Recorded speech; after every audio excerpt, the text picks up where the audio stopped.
К нам пришла долгожданное видео сербская печка с духовкой. То есть, блин, чтобы не продавать это говно типа дюваля, можно такое говорить, нет? Что более качественно. Так, что мы имеем? Хорошую камеру. То есть нержавейки, то есть всегда будет вкусная получаться. Ручки, которые не нагреваются, что очень важно. Потому что ты берешь, бах, обжегся. Это довольно-таки прикольно.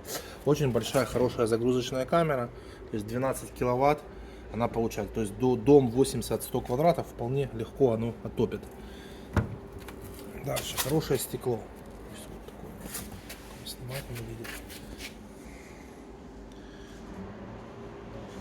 По бокам вот очень классно, мне нравятся вставки. Такие красненькие. Классный плюс, оно идет, получается, со вторичным дождиком. То есть, вот видите, ну, регулировка у нас идет шибер. И у нас идет, соответственно, визуальный ящик, очень удобно. И вот подачу мы. Самоочищающиеся колосники. Ну, вообще прикольно. И вот мы, соответственно, зольный ящик. То есть,